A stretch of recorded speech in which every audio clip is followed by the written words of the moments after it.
Happy Thursday, all you beautiful radio listeners.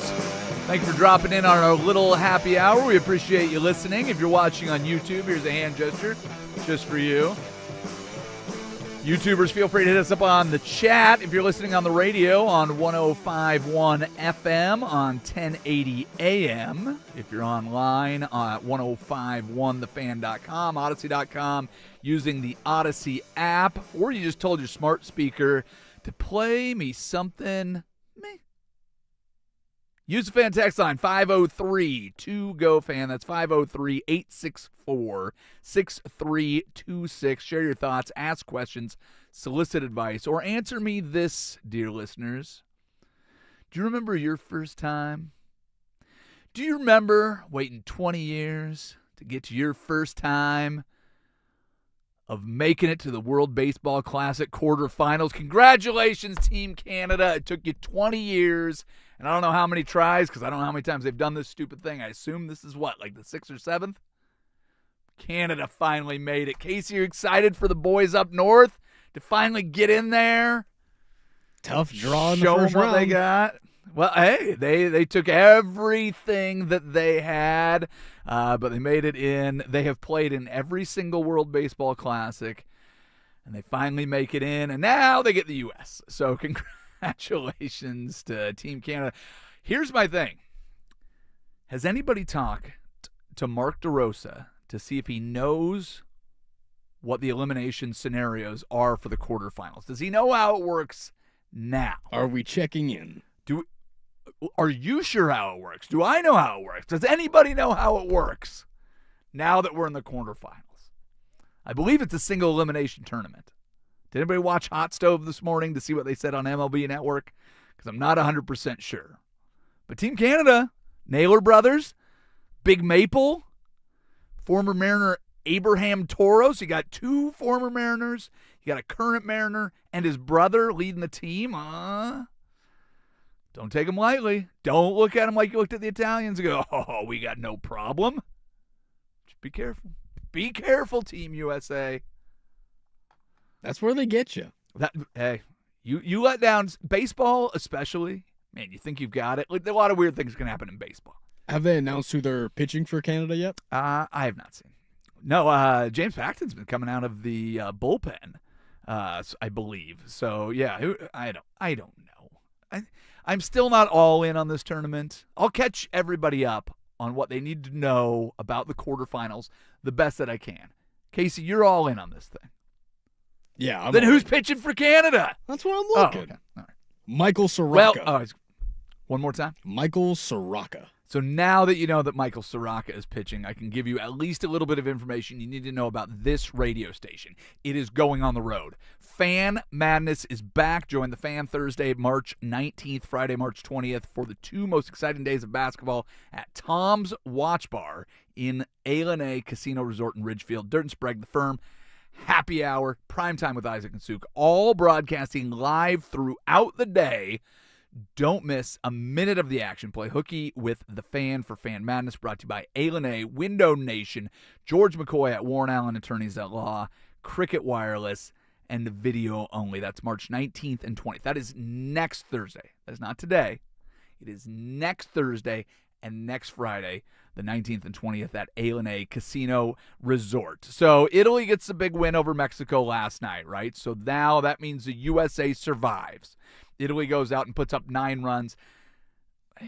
Even when they got to what they have to get to, like 4 runs. Once Italy got to 4 runs, USA's fate was locked because you needed Mexico to win with 4 or fewer runs. So once Italy took the big lead, unfortunately for the U.S., it was, I think, a little less worrisome than it could have, would have, should have been for being so stupid to not put in full effort against Italy. But Italy went 4-0 in group play. I mean, here's your little Cinderella story. I don't know. I'm sure that's a European fairy tale. I don't think it was Italian. But here's your Cinderella. It's the Italian team. They're knocking back espressos. Pasquantino had 3 home runs, so he's double shot, and just jittery. Good luck sleeping, buddy. But they are ready to go. You've got the USA, I already mentioned, is going to take on Canada.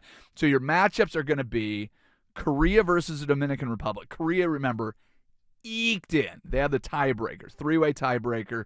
They end up getting in. Dominican Republic, undefeated.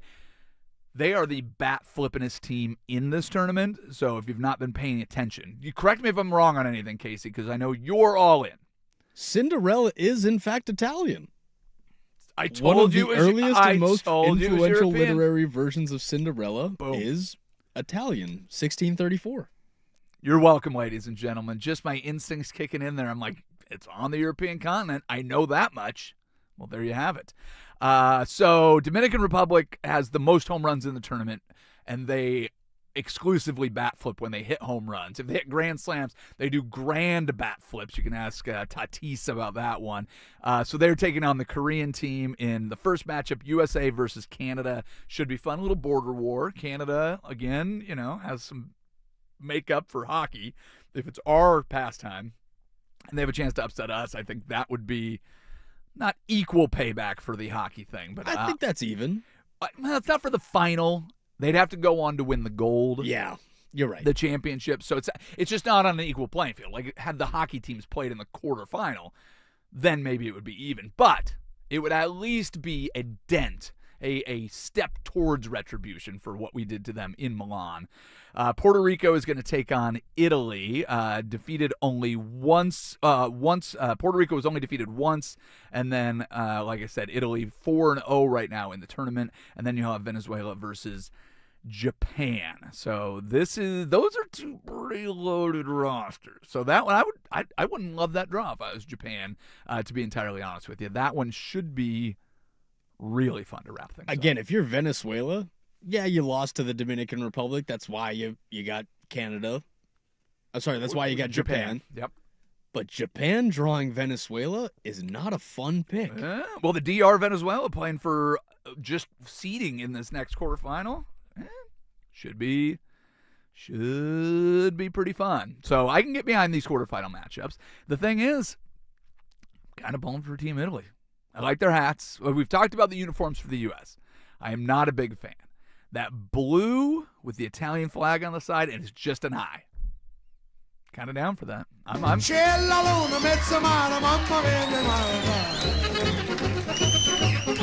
Thank you, Louis Prima. Hey, should we do a little, in case you missed it? Let's do it. All right, let's do it.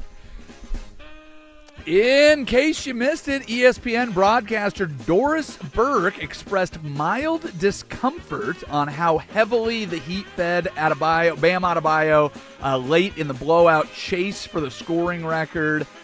Hey, it turns out I'm not the only one that gets discomfort from watching the 2026 NBA basketball season. How about that? That's good. My question, though, is does she get the same nausea, vomiting, and diarrhea that I'm getting? Is that the same thing for Doris Burke? Better than the oily stool I get from watching UFC, so at least I can say that. That felt like an attack. What's that? That one felt like an attack. It was. It was a direct attack at you and all your UFC bros. Sticking with the Bam Adebayo scoring rampage that he went on, former teammate of Kobe Bryant, Nick Young, went on a profanity-laced tirade defending Kobe Bryant's legacy and blasting Bam Adebayo for chasing 81 points in a blowout. So, folks, if you were a Kobe fan, don't worry. You don't have to burn all your gear, all your memorabilia you've collected over the years. Swaggy P deemed Bam's 83 null and void. You're safe. Just like Kobe fans have done with the 2003 trip to Eagle, Colorado. So it's kind of the same. No? Is that too soon? In case you missed it, the Lakers are reportedly preparing a massive 5-year, $240 million contract to keep Austin Reeves from hitting the open market.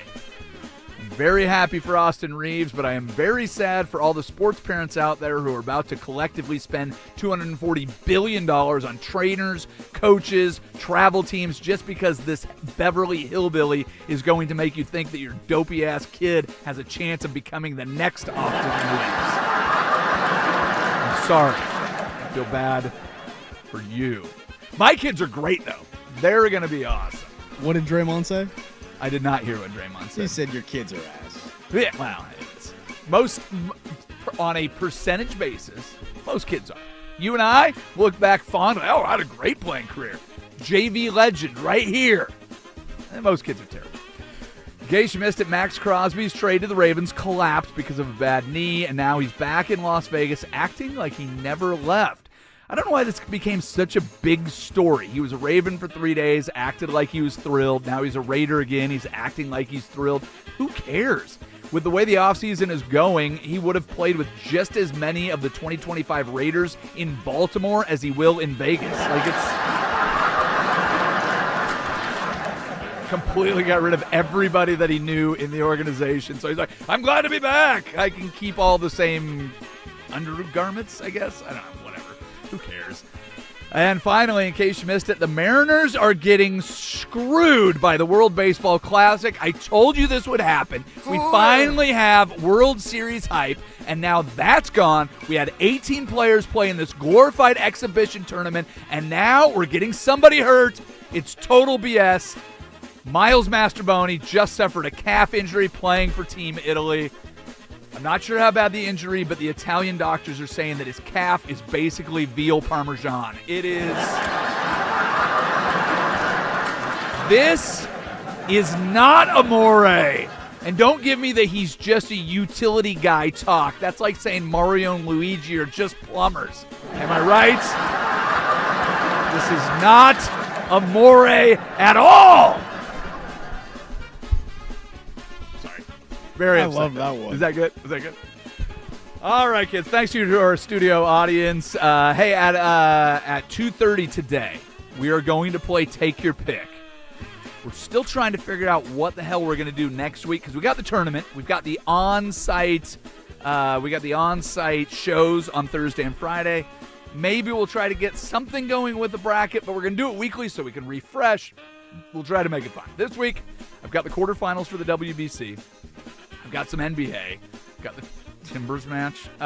So you can play along with us. I'll get the links out. I've not seen Jake, our social media friend. I don't know if the links are out yet. But just play along with us at 2:30. Have a good time. It should be fun. Next, we need to get into some more NFL offseason. Couple big moves for the Seattle Seahawks. Bengals are up to something. Chargers got some things going on. We'll get all of that and more on the World Baseball Classic in the Daily Buzz. We do it next. It's Happy Hour on 105.1 The Fan.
All right, kids. Oh, let's go over to our Seattle Seahawks. I assume if you're listening with me, you are just as invested in the Birds as I am. 3 Seattle Seahawks set to become unrestricted free agents. Scratch that, only 2. Brady Russell was a restricted free agent for, mere minutes. Brady Russell, of course, your backup fullback and special teams maven. He is now on a new 2-year deal to stay with the Seattle Seahawks. But your 2 guys leaving, Cody White, wide receiver, played in 10 games last year, 3 catches, 90 yards, and 1 TD. And Brandon Peely, who had 12 tackles and 1 forced fumble over 13 games, both restricted free agents. I would not be terribly surprised if either or both of those guys ended up doing exactly what Brady Russell did and getting re-signed, both as impactful on special teams as they are in their primary positions. And the Seahawks, of course, take it very seriously, their special teams. So I would just keep an eye out for that if it's something that you're even concerned with. The Buzz. All right, you're a fantasy football guy, lowercase. So help me out with these signings and tell me how excited you get with the Chargers' moves. They are adding a running back, Keaton Mitchell, 2-year, $9.25 million for the Los Angeles Chargers. That blow your skirt up at all? Mitchell was the backup running back in Baltimore, correct? That is what I have here, yes. I don't hate the pickup. I think that's a very You found $5 million a year for running back number 2? Yeah, I don't know if I like it. Okay. I don't know if I like that. All right. Well, I see the story. I see the name. I go, okay. He's coming off a season-ending knee injury that derailed early career momentum, it says here, getting a fresh start out west. Ranked 23rd in EPA per rush and 25th in rush success rate in 2025. 404 yards, 68 touches last season. So now the Chargers will have 2 running backs coming off of a leg injury? Yeah, why not? Hey, listen, what you want is consistency. Better than knowing that they're both going to have another leg injury, I guess. I guess 3 if you include Najee Harris in there. Well, I'll tell you. Yeah, there you go. Well, here's a question for the Chargers is, will they have an offensive line in 2026? Because in 2025, that was pretty well patchwork. And they've only released their 2 guards. But didn't they sign both of their tackles? Yeah, but... Or keep both of their tackles? They were retaining them. Yeah, there you go. The Buzz. How about this for tackles? I know this does not impact your fantasy football or not. Orlando Brown, the left tackle for the Cincinnati Bengals, 2-year extension. Explain this to me. Quick stat for you. He was ranked 66th out of 68 tackles in pass block win rate last year. Wait, what? Why would you re-sign somebody on an extension that finished 66th out of 68 in win rate? That does not seem very good to me. Maybe I'm wrong. Maybe I'm insane. But that feels like a very Cincinnati Bengals move. Yep. But he represented himself in negotiations. And he's the guy who... Hasn't Joe Burrow gotten hit a lot from the left side? They're not paying Joe Burrow all that much money, and he's not that vital to them winning, is he? Is he? I think he probably is. The Buzz. Kyler Murray scheduled to meet with the Minnesota Vikings. How much excitement do you get for Kyler Murray and or for the Minnesota Vikings if this ends up being the marriage for next season? Kyler Murray coming off of a leg injury. He is trying to revive his career. Or maybe just, find a new place to play Call of Duty. I don't know why it would make a difference whether you're in the desert or if you're in the Arctic North over the season, if you're not going to be watching film and just playing video games. But do we think this is a win-win, a lose-lose, a good for Kyler Murray, bad for the Vikings? Like, how are you feeling about this? If Kyler Murray signs with the Vikings, I hope it's on a $10 million contract because... Yeah. again, he's super cheap because Arizona's on the hook for his contract. Arizona owes him $36.8 million in guarantees next season. So, yeah, he can get a one-year prove-it deal. And then you're valuing him at around $46 million a year, and that puts him where, middle of the road in terms of quarterback contracts? Let's say he ends up with the Minnesota Vikings, has a great year. What are the chances they bring him back, or just let him go win a Super Bowl somewhere else? What's their move? Justin Jefferson has to be very vocal that he has to be the guy. Here's the thing with Kyler Murray: if Kevin O'Connell and the Minnesota Vikings are this creative, great play calling, they featured their players well in an offense that is built around their guys. We didn't see a lot of that last year, but their guys weren't very good. Why would you ever have this guy throw from the pocket? Like, the way that he moves, I don't know how much time he's got left with the speed and twitch that he has. That feels like a dude, and maybe it's Arizona's fault, but why wouldn't you just have him always on the move?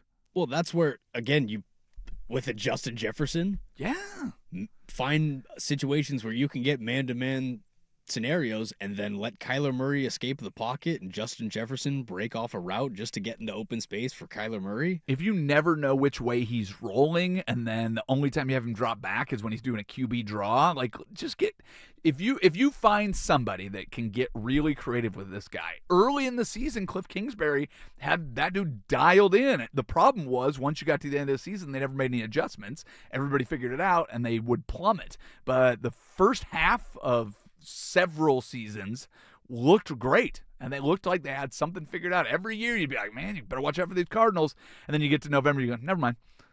There he goes. So yeah, it would just it's an interesting experiment to me. I'm very curious to see what we get out of Kyler Murray in a different uniform. The Vikings have had success with a lot of different quarterbacks over the years. I know that they've changed up their coaching staff during that time, but it's interesting. That's all I'll say. It is interesting. And that division, you would expect, is just getting better. So if the Vikings are there, the Packers have been good for a while. Bears looked a lot better last year. I would kind of expect the Lions to bounce back a little bit with some continuity. That's the tough one for me because I think the division's getting better because Green Bay and Chicago are playing better. But is Detroit getting better? Well, they didn't get better last year, obviously, but you lose both coordinators in an offseason. You still have that culture shift that Dan Campbell ushered in. You still have weapons. You still have Jared Goff. You've got a defense that maybe, like I said, makes it very interesting. Are the Bears going to be as good as they were last year? They won a lot of close games, and that can go one of two ways, where you learned how to win close games, and now you stack that up with getting some more easy victories, or it turns into one of those things where it turns out we weren't as good as our record because we only won a lot of close games, and putting your hat on that as a way to win moving forward, not always an easy way to go. Look at the Chiefs from 2 years ago where they eked out every single victory, and then what's the similarity between those two teams? What is the similarity between those two teams? Because I'm thinking the Chiefs have won a lot, and the Bears have not. Eric Bieniemy is their running game coordinator. Well, not anymore. He's back with the Chiefs now. Back with the Chiefs, but again, the success that Chicago had last year in the running game, do we see them have less success because they don't have Bieniemy, and do we see the Chiefs have I think Ben Johnson got a lot better as the season went on, but again, I'm basing this on winning a lot of games with a play that was not called. I promise you that Ben Johnson did not draw up Caleb run backwards for 40 yards and chuck it to the quarter of the end zone because nobody thought he could make that pass until he did. He literally did a Tecmo Bowl play where you just run back until the guy gets near you and chuck it down the field. So I don't know what I don't know, but I have no idea what that division is going to be. You could have the four best teams in the NFC all in that division, or you could have just a bunch of mediocrity. What I don't think is that you're going to have that be one of the worst divisions in football. I'd have to look. I'm curious what the schedule looks like of who they play in each conference, because I think that determines record a lot of times. Because if you're running up against the NFC West, I think that's a lot different than playing all your games against the NFC South. And you can do the same thing on the other side. We'll see. The The Buzz. This is kind of a weird one. The Buccaneers had to come out and deny that it was Emeka Egbuka, saying that CTE is not a real thing. So this is just the world of social media. I'm not going to get too deep into this, but it has been officially denounced that Emeka Egbuka officially denounced CTE. So congratulations. If you have a job as a social media or a PR firm or whatever it is for one of these NFL teams, could you imagine how difficult it is to try to wrangle a 53-man roster, a 70-person roster if you count the practice squad and all of that? The one that would really get me is college sports, but yeah, I can't imagine that this is a very easy job to have to go out. And this one, it is what it is. It became a story today. But I do not want any part of going out and chasing these guys around the internet to be like, nah, don't say that. He didn't say that. They've made all of Max Crosby's social posts disappear in the last few days because he's all in for the Raiders. What's worse, a PR position for an NFL player or, team, or doing that for a politician? Yeah, I don't want to touch politics. Yeah. Good call. Good call. The Buzz. A couple roster moves for Team USA in the World Baseball Classic. Tarek Skubal is not going to be playing anymore. Also, Waka and Yarborough are going back to their team. So Will Vest, Tyler Rogers, and Tim Hill are joining the WBC roster for the knockout rounds. The Buzz. Aaron Judge set a record without doing anything, and Aaron Judge 1-of-1 card from 2013 with his autograph sells for a record for modern-day cards, $5.2 million. Really? Previous record, a $3.93 million for a Mike Trout card. The exact same Judge card sold for $157,000 in 2020. Are you a memorabilia guy? I do like cards and card collecting. Yeah. What's your most expensive? You got a nice collection of high value cards. Or you just think they're neat? I've got a few pretty high value ones, but What's pretty high value? A couple thousand? yeah, All right, $5.2 million. no. Oy. Be pretty nice. That'd be sweet. If you found out one of your cards was worth millions of dollars, how quick would it be sold?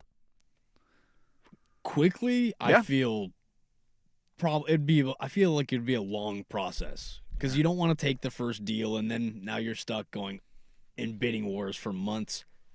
I don't know. I feel like it would take me a few months to. If you to found part out ways that with you it. looked at it, you go, you're going to get at least $1 million for it. Right now, you could have $1 million, or you can hang on to this card. Obviously, the value will probably go up the longer you hold on to it. But you could have $1 million in cash, or minus taxes. So you're getting yourself a cool, $700,000, whatever it is, from that sale. Again, me in my current position financially now, I would take the deal. That's what I'm saying.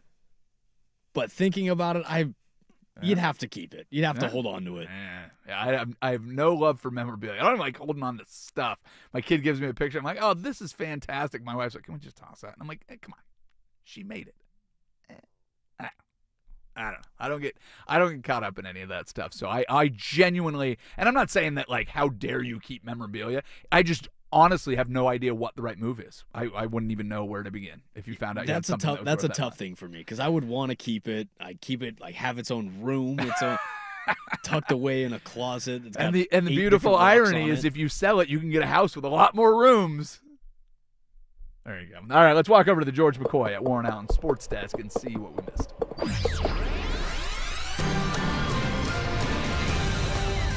This SportsCenter update is brought to you by Laurelhurst Market Steakhouse and Butcher Shop. A great spot for any occasion. And don't forget, you save 10% on your Butcher Shop order when you dine in.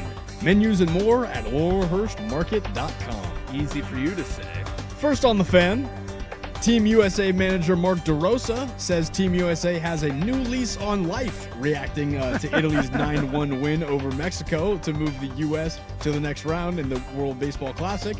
DeRosa was quoted saying, "I put ourselves in a tough spot. Tip our hat to Vinny Pasquantino and Italy truly.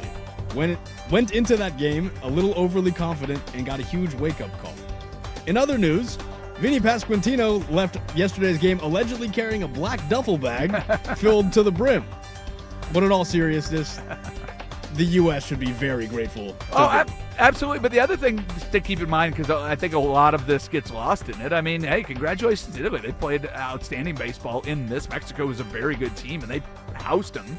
U.S., obviously, a very good team. So the stupid Mark DeRosa stuff aside, like, hey, this team might be able to go out and do some damage in this tournament. How fun would that be if they ended up making a deep run and do that? I mean, the whole point of this tournament is to globalize baseball. And I don't know that they have a European stronghold or if there's a country over there that loves baseball anywhere near as much as we see in Latin America or in Japan, Korea.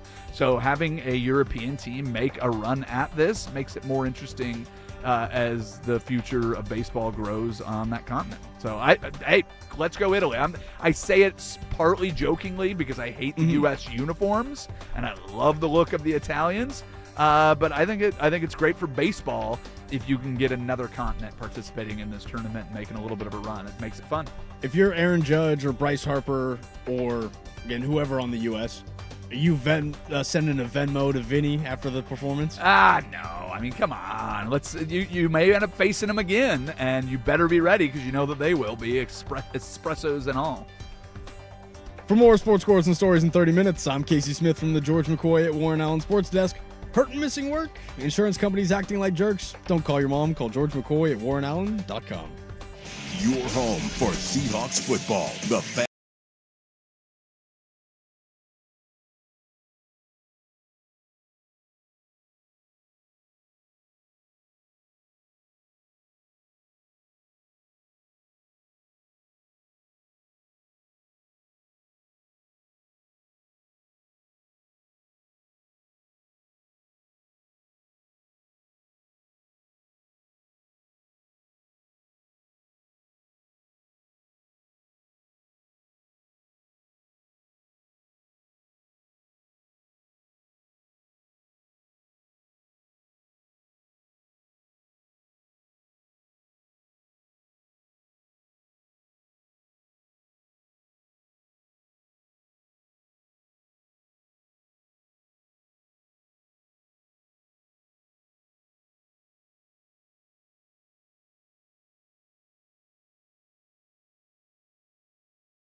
here's your host, Luke Anderson.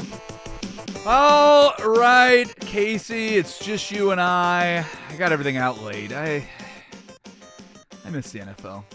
Is that fair to say? I mean, the More than fair. The pick'em for an NFL is so much fun. I'm excited for baseball season to come around. I think it'll make this a little more entertaining. We have March Madness next week. We'll figure out what we can do to kind of play through the tournament. I don't know if we do it on Thursday and we can pick along. We'll be live at A, so if somebody wins this week, they can join us next week. But the way this is set up, ladies and gentlemen, if you're just joining the show, go on to @FanHappyHour on X. Go to my personal Facebook page. Just search Luke Anderson or however you use Facebook, and you can find the link. Join us and play along. And if you pick all the games that we're picking and you get the most right, we'll invite you on the show next week. We'll be live at A, so you can just walk on the set with us and hang out with us for a minute, and we'll pick some games. Maybe we'll just pick the games that start after like 4 o'clock next week, because there'll be plenty of evening games on Thursday. Call. We'll do all the Friday games, and we can do it. But the whole schedule for this was built off the NFL. You get Thursday Night Football, you play through Monday night, and we go from there. So who knows what other games we'll pick. We'll throw some stuff in there. But this one's going to be a fun one. So you got your pick'em up ready to go, Casey? Yes, sir. Everybody listening, have your pick'ems up? Yes, Mr. Anderson. Fantastic. Let's go. We'll start it off with tonight's game. Pistons and 76ers. I can never take the Philadelphia 76ers seriously. I don't know what it is about it, but the Pistons are also one of those teams that is young and hasn't proven anything, and we've seen a whole handful of these teams crop up over the last however many years, and I don't know if I buy them either. This is a regular season game, so obviously it doesn't matter. I'm trying to project what a matchup between these two teams might look like when we get to the playoffs, and I'm picking kind of based on that. I think Detroit is better than Philadelphia, so I will take them in this game. What do you say, Mr. Smith? Cade Cunningham.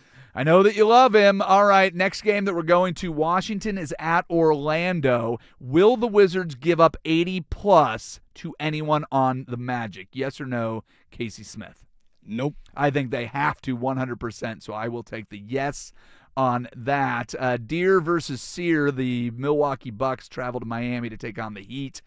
Do you think Bam does it again? You're going to take Bam to go back out there and just kind of whoop up on a Bucks team that has a MVP caliber player, somebody that you might expect to get 83 points. Would Giannis be allowed to get 83? I don't know how this works. I'm still confused why people are so upset at Bam for going out there and doing this. Would you be mad if it was Giannis? If Giannis put 83 or 84 on Bam's head top. Dude, if he put it on Miami, I've got Giannis. I could get with that. I'm going to take the Bucks in that game as well. Let's move down the board a little bit. We've got a lot more games to pick if you're playing along, but we're not going to do all of them. I don't want to sit here and talk about freaking Dallas at Memphis. So we move on. This game has me intrigued. So you've got Jason Tatum back. Again, look at it through this lens.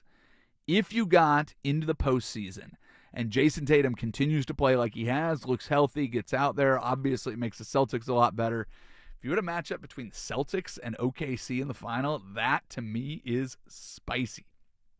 I think you got a little bit more enthusiasm with a new-look Celtics team, getting your guy back from an Achilles, going out there. I'm going to take the Celtics to beat Oklahoma City this evening. You taking the same, or are you going with the best team in basketball right now? I'm going to go with the Celtics. I really like how Jaylen Brown is playing. I know he got tossed from the game the other night, but which is so stupid. I really do like how they're playing. All right, you have faith in the Blazers to beat the Utah Jazz. The Utah Jazz have been knocking off teams without playing any players, which is hilarious to me. But I think the Blazers beat the Jazz. You with me? Blazers. Okay, you're just a honk. All right, well, this one's just for you. I know how much you love the Charlotte Hornets. Can they take out the Spurs? Yes, they can. The long con is here to stay. They're playing the long con. Washington at Boston. Do you have anybody from – I still have the Magic in there. Dang it. Do you have anybody from the Celtics beating Bam Adebayo's 83 points and getting 80-plus against the Wizards? Jason Tatum could do it, but he's not 100% healthy. So Jaylen Brown has to do it. You know who I'm taking? Peyton Pritchard. Peyton Pritchard. Peyton Pritchard. Let's go out and put up 85. Let's do it. Represent for the state of Oregon. That would be fantastic. The Miami Heat taking on the Orlando Magic. Those are two middling teams out there. Does Bam get 80 against the Magic? No. I wonder what Bam Adebayo's approach is going to be after The rest of the year? Yeah, like just after that game. Like a lot of people coming out being like, oh yeah, this guy, has been one of the most unselfish players, and he could have scored a lot more points. I'm very curious what direction the rest of his season goes in. It's just such a weird, stupid thing to get caught up on, but I'm fascinated by it. I will tell you that. I bet that's where he kind of just looks up at the scorer's table or looks up at the scoreboard mid-game and goes, oh, I'm kind of shooting crazy today. Yeah. And starts to put numbers in his head. All right. Let's move down the board a little bit more. Blazers at Sixers. Do you trust the Blazers to get a road win in Philadelphia? Yeah, against Philly, yes, I do. I'm gonna pick against them. I'm gonna pick against the Blazers in Philadelphia, and I hate the Sixers. I hate picking with them. I'm just not ready to trust this Blazers team. They broke my heart in that game against Charlotte. It felt like you have a double-digit lead most of the game, at least most of the first half. Come on, you got to finish things like that. It's absolute wet hot garbage. Does anybody from the Golden State Warriors get 80 plus on the Wizards? Podziemski? Yes, Podziemski. Let's go, Pods. I'm with it. All right, Blazers in Brooklyn. I put this as the hipster fight. Do you got the Blazers beating the Brooklyn Nets? Because I sure do. That one. The Brooklyn Nets are the worst team I hate saying that I've have watched to play win. basketball. Oh, you've actually watched them? I have watched a Brooklyn Nets game this year, Ugh. and they are by far the worst team that I have watched play basketball. Have you? So let me ask you a question. Have we watched the Wizards play basketball? Yep.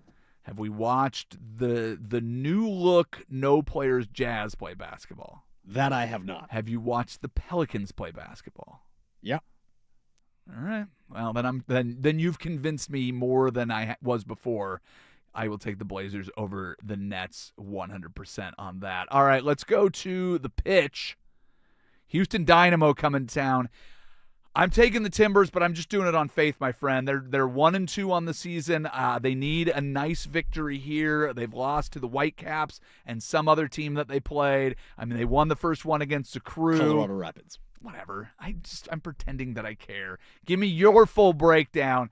I kind of like the name, the Dynamo. I have no idea what it means. I have no idea how it relates to Houston, but the Houston Dynamo, I think they fall in a tough one to the Timbers. I don't know how to like in football you can just go, man, I feel like if they convert their third downs and limit the turnovers, just the generic things. And like in basketball you can go, I just feel like if they can get rebound and points in the paint, like that's an easy one. And then baseball, it's runners in scoring position. It's like you just need to come through. If you're getting guys on base, you just need to finish there's a lot of things. If your middle relief can hold serve until you can get to the back end of your bullpen, there's generic things you can say about any sport. I don't know what they are about soccer. So give me a very generic breakdown that would apply to any soccer match ever played, please. If the Timbers midfielders can actually have some quality touches and move the ball forward into the striker's best options, I think the Timbers could win this. But because I have picked the Timbers in the last 2 games and I want them to win, I will be taking the Houston Dynamo. Are there enough shots on goal that I can put it on goaltenders? Is that because hockey? That's always an easy one. Listen, if we can just get a good game from our keeper, we're good there. Are there enough shots in soccer? Sometimes, but a lot of the time it'll come down to the midfielders not having quality touches or the defenders just getting cooked. Yeah, well, all right. Let's run through the World Baseball Classic very quickly because I do want to get these on the record. I'm going to take the Dominican Republic. I'm gonna stick with the U.S. I really, really want to pick Canada.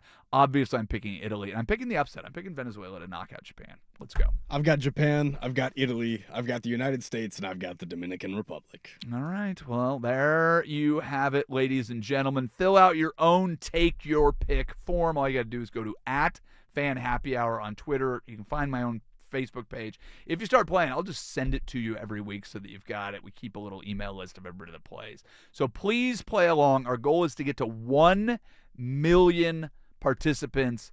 Last week, I think we had 13. So we're close. We're really, really close. We'll be live at A next week for Fan Madness. So if you play along this week, you can come out and join us live. We'll have you right on the set. It'll be a whole fantastic experience. You can take pictures and send notes to your kids and your great-grandkids. You can show them the picture. Like, this was with some idiot that was on the radio back in 2026.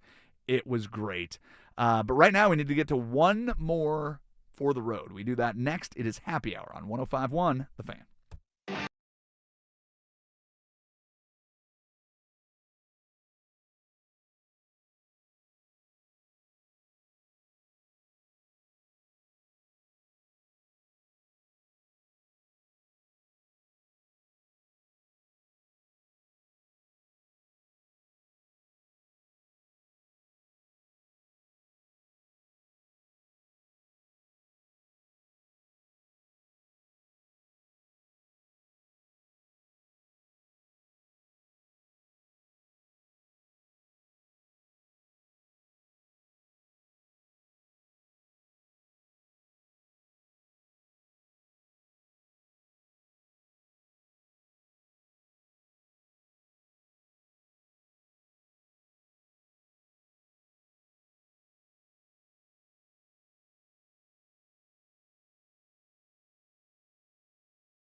All right, kids, if you missed anything from this fine program, please go find it as a podcast. It is at 1051thefan.com, odyssey.com, the Odyssey app, anywhere you find your podcasts. And if you just want those stupid jokes that I do early in the show, Lowercase has been putting those out as their own podcast. So in just a couple minutes, you can catch up on anything you might have missed very quickly with punchlines. Oh, it's going to be fantastic for you and your entire family. You can pass off the jokes as your own. Feel free. I give you permission. Casey, what's going on the YouTube chats and the text toy? Got someone that let us know that there are other fairy tales of Italian origin, including Sleeping Beauty and Rapunzel. Well, I'll tell you what, you wouldn't know it by the way that Disney animated them. I mean, come on, you got to make everybody blonde hair, blue eyes. Actually, there's blonde hair, blue-eyed Italians, so I don't even think that's incorrect. There's plenty of. They're all the Grimm fairy tales and stuff. I know that they're European based, but I don't know where they all spawn from. So yeah, I'm not surprised that they're Italian. I guess it was just a guess that it could have been. So I'm pretty happy with that. Well, thank you for the information, dear listeners. What else we got? And someone saying that if the Timbers can capitalize on their set pieces, they can win. There you go. Thank you, listener. Capitalize Just on their set Yeah, I know. pieces. Write that down so that we remember that for future soccer talk. If they can capitalize on their set pieces, that makes us sound like we know what we're talking about. You just have to have those. It's like you need to convert on third down. That's the biggest problem that we've had. That's always the easy one. Let's do.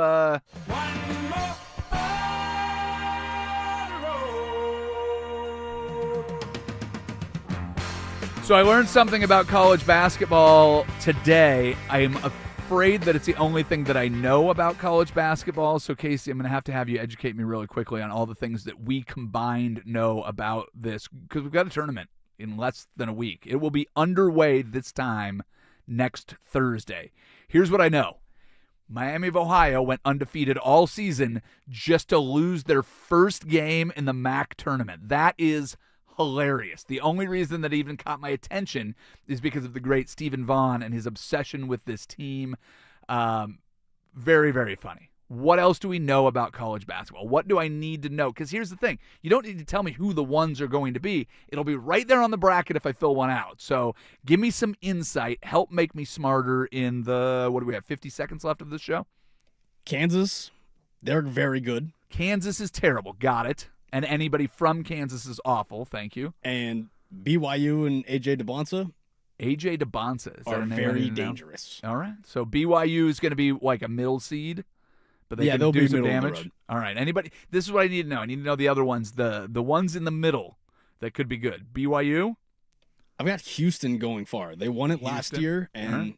they've got a great defense again. So I've got Houston. All right. Well, there you go. Well, thank you for the information. I now know 3 things about college basketball, so I'm pretty much ready for the tournament. I'm feeling very good about this. My confidence is growing. We'll do this each day until we get to the tournament so that we can all together get a little bit more educated so we can think we know what we're doing before our brackets get busted. That'll be fun. Thank you, Casey Smith. Thank you, everybody that listened. Thank you, Isaac Ropp. We're all done. For now. Bye-bye. When you're feeling in the dumps, don't be silly chumps. Just purse your lips and whistle, that's the thing. And always look on the bright side of life. Come on. Always look on the right side of life.